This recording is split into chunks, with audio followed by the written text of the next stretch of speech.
Minutos en la mañana. A esta hora saludamos vía Zoom al economista Segundo Camino, con quien abordaremos el tema de cuáles han sido las consecuencias o las implicaciones que tiene esta nueva paralización nacional de la CONAIE en el ámbito económico del país. Mi querido Segundo, qué gusto que nos acompañes. Gracias por aceptar esta entrevista. Y la pregunta está planteada: ¿en qué medida el paro de la CONAIE y lo que conversábamos con la doctora Andrea Endara, la falta de institucionalidad, alejan la recuperación económica del Ecuador? Bienvenido. Luisa, muchísimas gracias por la invitación, muchísimas gracias a todas las personas que nos escuchan el día de hoy. La CONAIE se ha acostumbrado a cada vez que se toque una medida económica que necesita el gobierno, básicamente por los recursos fiscales que necesita el gobierno poder tener para poderlos designar y alimentar de cierta forma a otras instituciones, como puede ser el mismo Ministerio de Defensa, el mismo Ministerio de Educación, el Ministerio de Salud, el Ministerio de Obras Públicas, etcétera, alzar su voz de una forma que a lo mejor no es la más adecuada, ¿verdad? Constitucionalmente, la manifestación social y la protesta social es legal. Lo que no es legal es violentar contra la propiedad privada. Y esto efectivamente destruye el proceso de crecimiento económico que estaba viviendo el país.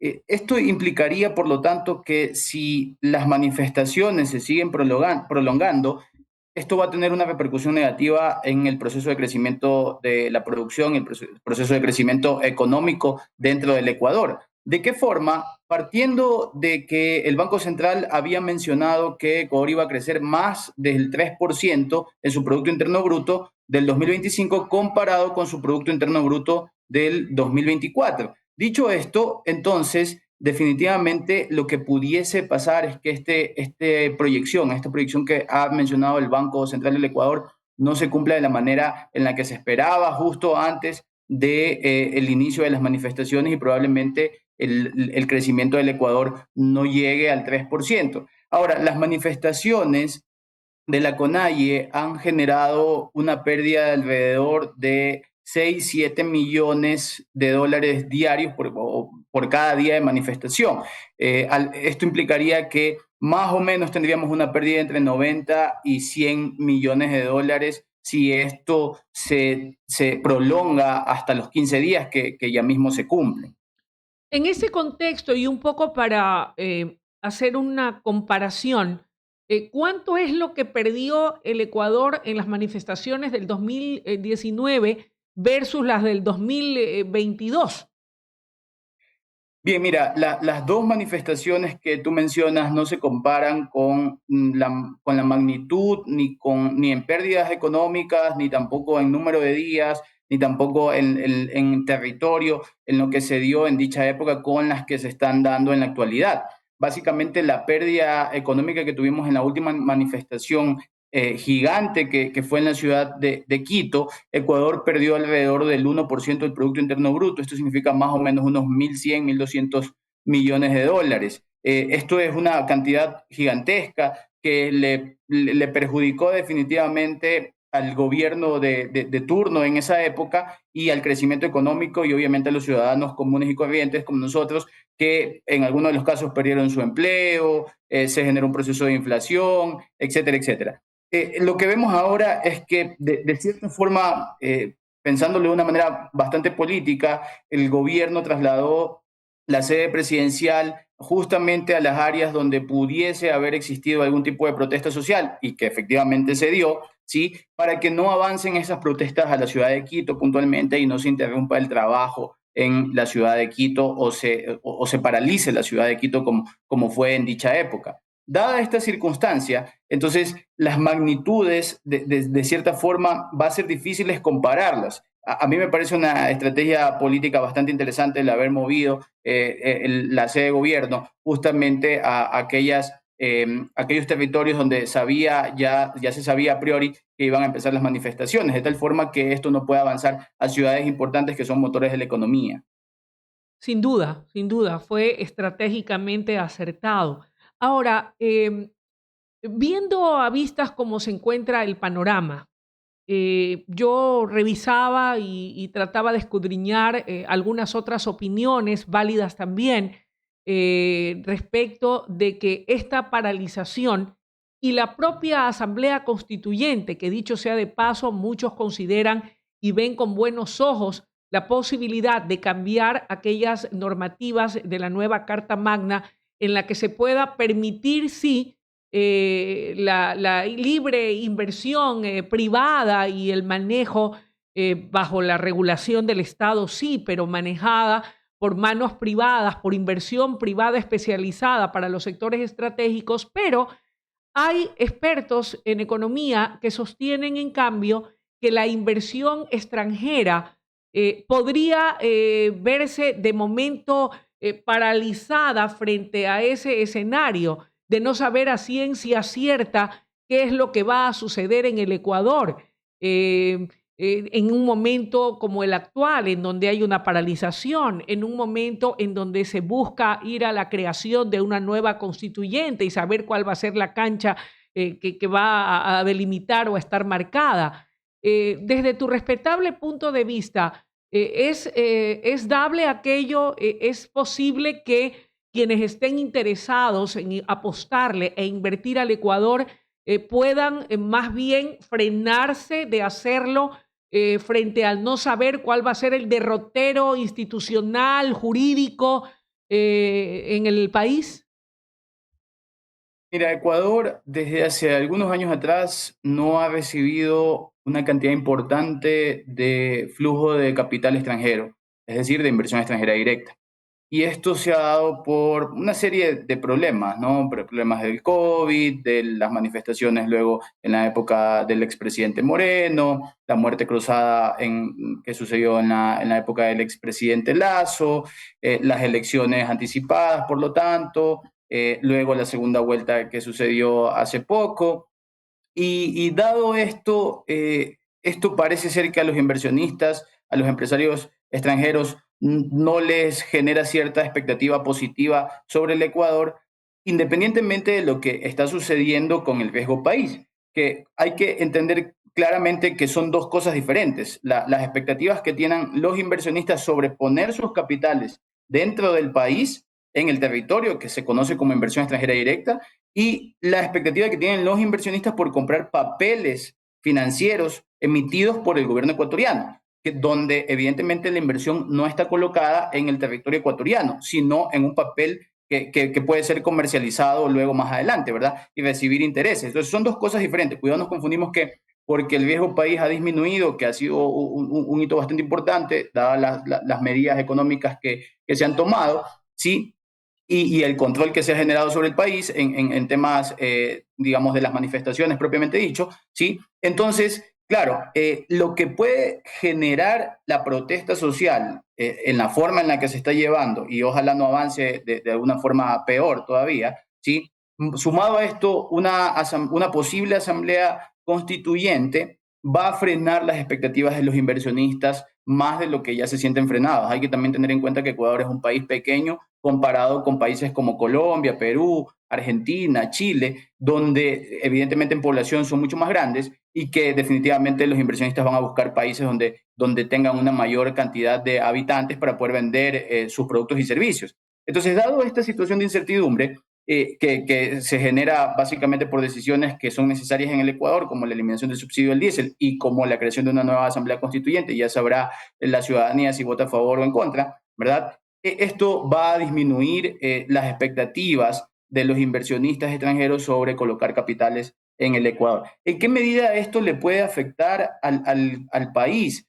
Personalmente creo que ya históricamente, desde hace algunos años, unos 4 o 5 años atrás, Ecuador ha dejado de percibir estos recursos, ¿sí? Lo ideal sería, evidentemente, que recibamos una mayor cantidad de inversión extranjera directa para que se genere plazas de trabajo, para que se genere mayor capacidad productiva, etcétera, pero no es algo que le vaya a afectar mucho al gobierno. El gobierno en este momento tiene otros problemas. El Estado ecuatoriano tiene otros problemas. Los problemas de delincuencia, los problemas de soluciones legales de las instituciones, que en parte va en buen camino con una convocatoria a la constituyente, problemas que tienen que ver con manifestaciones, es decir, tratar de primero disminuir el riesgo que puedan generar este tipo de problemas internos y luego preocuparnos por los problemas que puedan surgir a raíz de las acciones que se están tomando en la actualidad. Ahora, el gobierno ha presentado recientemente una nueva ley económica urgente, la sexta ley económica urgente que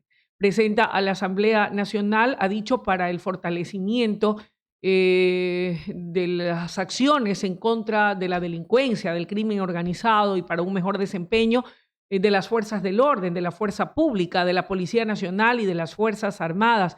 ¿Cuál es la esencia o espíritu de esta propuesta de ley? Y lo que muchos se preguntan, ya en su momento se dijo se reducía el IVA del 15 del 12, perdón, se elevaba el IVA del 12 al 15% precisamente para fortalecer a la fuerza pública y combatir la inseguridad, cosa que en la práctica, sin dejar de desconocer los grandes esfuerzos que hacen las autoridades a través de los respectivos ministerios de defensa, del interior, del Ministerio de Gobierno para combatir al crimen organizado, desafortunadamente las cifras y los indicadores señalan que seguimos siendo un país extremadamente peligroso. ¿Qué ha pasado? ¿Por qué ahora es necesario presentar esta nueva propuesta de ley económica urgente? ¿No era acaso suficiente con elevar el IVA del 12 al 15%? ¿Cómo se explica eso? Estimada Luisa, yo creo que la lectura tiene algunas vías. Mi primera lectura se da en que el gobierno necesita recurso financiero y ese recurso financiero, ese músculo financiero que no lo tiene en este momento, ni siquiera habiendo aumentado la tasa del impuesto de valor agregado, el IVA, ¿verdad? Necesita ese dinero para poder fortalecer las Fuerzas Armadas y poder combatir el aumento de la tasa de homicidios, del crimen organizado, el narcotráfico, etcétera. Dado esta situación y donde no tiene cómo obtener recursos ni poder utilizarlos, porque hay un déficit fiscal bastante grande, alrededor de 5.600 millones de dólares, y unas necesidades de financiamiento de alrededor de 10.000 millones de dólares, esto implicaría entonces que hay que pedirle ayuda al sector privado. Y esa es la esencia de este nuevo proyecto de ley económico urgente, ¿no? Darle la capacidad al sector privado que pueda hacer donaciones a las Fuerzas Armadas y la Policía y de tal forma que eso le permita a las empresas poder obtener exoneraciones. Y claro, la idea aquí dentro de ese proyecto de ley es que ojalá no vuelva a ocurrir lo que sucedió anteriormente con la pérdida de unidad de materia, que fue básicamente donde se perdió este par de artículos que se incluían en la ley que ya fue declarada inconstitucional por la misma Corte. Entonces, dicho esto, el presidente se ve obligado, el Ejecutivo se ve obligado a mandar un proyecto de ley donde se vuelva a incluir estas ideas para que sean tratadas en la Asamblea Nacional. Ahora, también es cierto que dado que no tienes los recursos y dado que ya no puedes seguir apretándole más el bolsillo a los ciudadanos porque le estás tomando una medida antipopular como es la eliminación del subsidio al diésel, como ya la tomaste anteriormente, como fue aumentar 3 puntos porcentuales al impuesto de valor agregado y a las empresas, sobre todo, como haberle puesto un nuevo impuesto en el tema de los dividendos en la última ley económica urgente. Entonces, claro, te quedan otras opciones pequeñas donde buscas la ayuda del sector privado y luego Mm. le reduces de forma impositiva alguna cantidad importante de impuestos a pagar en el siguiente periodo fiscal. Entonces, mi lectura, básicamente, Luisa, es que el gobierno no tiene recursos en este momento y no es un problema del presidente Noboa, por si acaso. Hubiese ganado cualquier candidato a presidente y estuviésemos en la misma situación de necesidades de recursos, porque Ujú. Ecuador ya estaba sumamente endeudado. Sí, las cuentas fiscales no han sido manejadas de la mejor manera. Y entonces ahora hay que tratar de corregir eso para que en los siguientes años posteriores la situación fiscal del país mejore, ¿verdad? Si ya hubo un despilfarro, entonces ahora hay que tratar de acomodar esas cifras para poder ordenar las finanzas públicas. Y también es cierto que ya llevamos años escuchando este discurso de hay que ordenar las finanzas públicas, hay que ordenar las cuentas fiscales. Eso no es un discurso del actual presidente, debemos recordar este discurso en Moreno, en Lazo, al inicio del periodo del presidente actual, pero es algo real, es algo que el Ecuador ya no se sostiene. debido a las altas deudas que tiene y por lo tanto tiene varios frentes de problemas. Primero el problema fiscal, segundo la seguridad y ahora se le suma un problema adicional como son las manifestaciones. Entonces, claro, tenemos también nosotros los ciudadanos que ser conscientes con esto y tratar de ver cómo sacamos el país adelante trabajando, ¿no? De hecho, hay algunas cifras que aparentemente muestran una recuperación de la situación económica en el país. Y digo aparentemente porque también debemos de recordar que en otros gobiernos se mostraban cifras macroeconómicas bastante importantes de crecimiento económico, pero eso hay que trasladarlo a los hogares. Los hogares son los que deben de sentir ese crecimiento económico, esa mejora en la economía y que las expectativas de los hogares sean mejores, de tal forma que esa suma de expectativas, como llamamos nosotros los economistas, la sumatoria de las expectativas futuras es lo que genera la realidad en cierto momento. Y esa generación de realidad es lo que realmente va a suceder con el país en los próximos meses. Ahora, segundo, hablando de la corrección de distorsiones de la economía, y una de ellas fue finalmente, luego de 50 años, poder eliminar el subsidio al diésel, que hoy por hoy ha provocado esta inconformidad por parte del sector indígena. Te hago la siguiente pregunta. El gobierno ha dicho que no va a dar marcha atrás a esa medida que todos los economistas y expertos en temas financieros e incluso muchos actores políticos, incluso los que hoy respaldan el paro, también en su momento han reconocido que era una medida ya insostenible, la de continuar con el subsidio al diésel. Ha dicho el gobierno no va a dar marcha atrás. ¿Qué pasaría o cuáles serían las consecuencias de retroceder si es que ese fuera el caso? Estoy hablando en sentido figurado. Uno. Y dos, para complementar la respuesta, ¿qué pasaría? ¿Cuáles serían las consecuencias de dar marcha atrás ante las presiones y el calentamiento en las calles y en las vías y en las principales provincias del país a las exigencias de la CONAIE?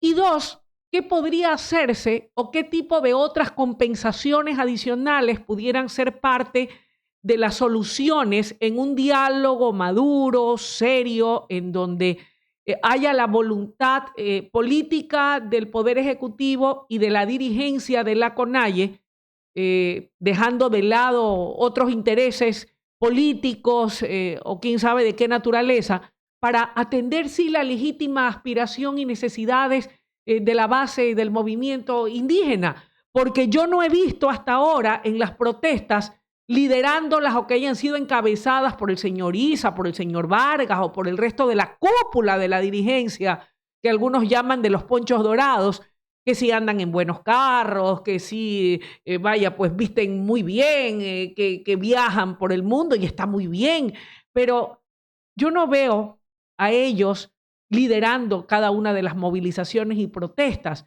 Ahí están los comuneros que sí sienten en carne viva y propia la pobreza, las necesidades, ¿verdad? Son ellos los que están haciendo las protestas, pero la dirigencia no. ¿Qué debería dársele? ¿Qué debe prevalecer o qué podría darse en ese acuerdo, en ese diálogo? ¿Cuáles podrían ser compensaciones adicionales o qué hacer para disuadir esta protesta que tanto daño le hace al Ecuador? Mi opinión básicamente se da, Luisa, en que retroceder sería un grave error.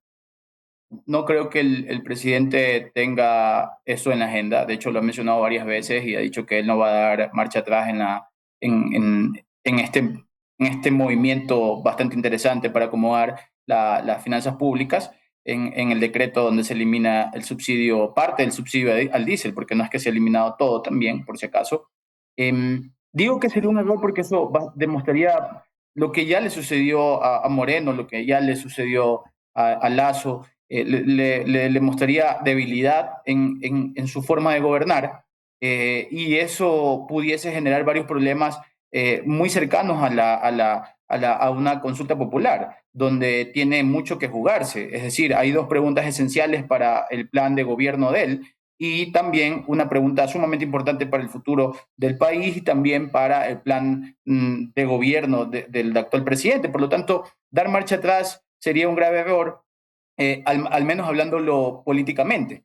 Y hablándolo económicamente, te diría que como tú bien mencionabas, casi todos los economistas estamos de acuerdo en que la eliminación del subsidio, de parte del subsidio al diésel, ha sido una medida acertada, es una medida que debió haberse realizado hace años atrás. ¿Habían alternativas? Tal vez, a ver, muchas personas, muchos economistas a lo mejor te pueden decir la alternativa era hacer una focalización del subsidio, tratar de solamente hacerlo, eliminar el subsidio solo para los grandes transportistas. Es decir, mira, aquí podemos tener todo el día discutiendo sobre todas las alternativas que pudieron realizarse. A mí me gustaría que se sienten en el escritorio de la ministra de Economía y Finanzas o de los subsecretarios, de los viceministros, donde realmente tienes las cifras y ves cómo necesitas recursos fiscales. Y esos recursos fiscales no hay otra forma que obtenerlos que comenzar a eliminar subsidios que han sido regresivos para la ciudadanía. ¿Y qué significa que sean regresivos? Que están realmente beneficiando a los que más tienen y no están beneficiando a los que menos tienen, que son los que menos reciben el subsidio. ¿Sí? Entonces, por lo tanto, la medida de eliminar el subsidio del diésel es una medida que se debió haber hecho hace tiempo. Focalizarlo, a lo mejor sí, pero eso debió haberse pensado hace mucho tiempo atrás. En este momento no hay espacio para poder pensar en una medida de focalización porque sigue habiendo fuga de recursos fiscal por la primera parte de la pregunta que me mencionabas. Ahora, referente a la segunda parte, donde qué alternativas puede tener la CONAI o qué propuestas ha dado el movimiento indígena para poder hacer la finalización, realizar la finalización del paro. Yo no le llamaría paro nacional, le llamaría un paro de la Sierra Central, sin desmerecer lo que ellos están haciendo, por supuesto. Yo he leído las propuestas del movimiento indígena, ¿no? Y las propuestas son disminuir otra vez los 3 puntos del impuesto de valor agregado, regresar al 12% del IVA, tratar de buscar recursos o que se le generen algún tipo de subsidios otra vez, no solamente con el tema del diésel, sino con otro tipo de subsidios que ellos también están reclamando, y que se derogue específicamente el decreto donde se elimina el subsidio, parte del subsidio del diésel. Lo primero, imposible. ¿Sí? Bajar otra vez los 3 puntos del IVA, ¿sí? A mí me parece en este momento, y esto es una apreciación muy personal, imposible. Por lo primero que hablábamos, Ecuador no tiene recursos económicos en este momento, la capacidad de dinero, músculo financiero, para poder financiar todo lo otro que se está pidiendo. Hay que recordar que el presupuesto general del Estado tiene un hueco fiscal de alrededor de 5.600 millones de dólares. Ecuador en este momento tiene una necesidad de financiamiento de alrededor de 10.000 millones de dólares. Pedir que se baje el IVA implicaría que Ecuador perdería ingresos tributarios, que son la principal fuente de ingresos que tiene el país en este momento. Ya no es el ingreso petrolero, por si acaso. Ecuador tiene pocos ingresos petroleros comparados con periodos anteriores por la falta de producción que hay en Petroecuador y en las otras petroleras. Por lo Segundo, tanto, sí, segundo, sí, me queda claro todo eso y te lo pregunté porque hay que hacer hincapié en por qué no se puede dar marcha atrás. Ahora lo que te pregunto, tú ya me has dicho qué es lo que no se puede, qué es lo que estaba proponiendo la CONAI. ¿Qué sí se podría hacer? yo creo ¿Cuál que sería la salida para decir, ok, mira, no puedo bajar no puedo regresar a seguir subsidiando el diésel, no puedo bajar el IVA, pero puedo ofrecer esto? Porque al parecer las compensaciones que se han dado por parte del gobierno, que yo lo veo como una decisión válida, importante, valiosa, valga la redundancia, al parecer no son suficientes. ¿Qué debemos hacer? ¿Someternos al capricho de lo que quiere la CONAIE y sus dirigentes de los ponchos dorados? ¿O hay otra salida o algo más que se le pueda dar a las bases, a la gente de a pie, a los comuneros sencillos, humildes, que son los que en este momento están en las movilizaciones? Porque, repito, yo solamente he escuchado al señor Vargas en las ruedas de prensa. Es más, lo invité algunas veces antes de que se diera todo esto para entrevistarlo, pero nunca accedió a ninguna entrevista. Sí lo hicieron algunos asambleístas de Pachacuti. ¿Qué se puede hacer económicamente hablando o en medidas de compensación, ya que al parecer las que se han dado no serían suficientes para el sector? personalmente creo que las medidas de compensación deben estar dirigidas a los sectores más afectados. Y el sector Bien, más afectado no es el transportista, cuidado, nos confundimos. Porque sí, si bien es cierto, el subsidio al diésel afecta al sector de transporte, puntualmente a los que tienen vehículos, tractores y tienen camiones que funcionan a diésel, sí, es verdad, pueden ser afectados, pero el costo marginal es muy pequeño, sí, por si acaso. Entonces, y eso lo tiene bien claro el gobierno porque es parte del discurso del gobierno. Pero los sectores más afectados en este momento son los sectores sociales, ¿sí? Y no solamente de este año, han sido históricamente los más afectados en los últimos años. Por lo tanto, medidas de compensación que ayuden, por ejemplo, a poner medicinas en los hospitales, Luisa. ¿Sí? Sabemos la grave crisis que está pasando el sector de salud y ahí es donde hay que atacar. Para mí ahí es donde el gobierno tiene que prestar muchísima atención, contratar más médicos, porque no es solamente un problema de medicina, también es un problema de oferta médica. Los hospitales públicos no tienen la capacidad, ni siquiera el ratio que te pide la Organización Mundial de la Salud. Ecuador está por debajo de ese ratio, casi no? llegando al ratio. Por lo tanto, hay que comenzar a prestarle atención a las compensaciones sociales, tal vez indirectas, porque, claro, no es un dinero que va a llegar directamente a las manos de los bolsillos, porque para eso el gobierno ya trabajó en aumentar la base de individuos, de familias que van a recibir el bono de desarrollo humano, lo cual me parece perfecto. Es una medida de compensación directa, pero no nos podemos olvidar de los hospitales, no nos podemos olvidar de las escuelas, que es algo que también históricamente ha sido relegadas para el sector indígena. Por lo tanto, trabajar en ese aspecto dentro de la Sierra Central también va a ser importante para ellos y dentro de la Amazonía, que son básicamente los sectores donde se está viendo afectado la economía por el paro nacional. Básicamente, no es descubrir el agua tibia, Luisa, pero hay que poner el recurso donde realmente se lo necesita, donde los más pobres, los más afectados, necesitan el país. ¿Y quiénes son los que van a los hospitales públicos? Son efectivamente los más necesitados. Mi querido Segundo, quiero agradecerte como siempre la deferencia que tienes para con nosotros, para con este espacio informativo y para esta servidora. Gracias por tu aporte y por tus valiosas opiniones. Seguramente habrá oportunidad de volver a conversar, ojalá sea aquí de manera presencial. Te envío un fuerte abrazo. Un fuerte abrazo, Luisa. Muchísimas gracias por la invitación. Momento de una pausa ha sido la intervención de Segundo Camino en el análisis económico respecto del impacto que tienen las paralizaciones en la economía nacional y de cuáles podrían ser las eventuales salidas en un momento como este, sin dejar de reconocer los buenos indicadores que hay en materia económica y que han sido difundidos por el gobierno nacional y que han sido recogidos también por la prensa. Y son indicadores económicos importantes que rápidamente, antes de ir a la pausa, quiero hacer el señalamiento de qué se trata.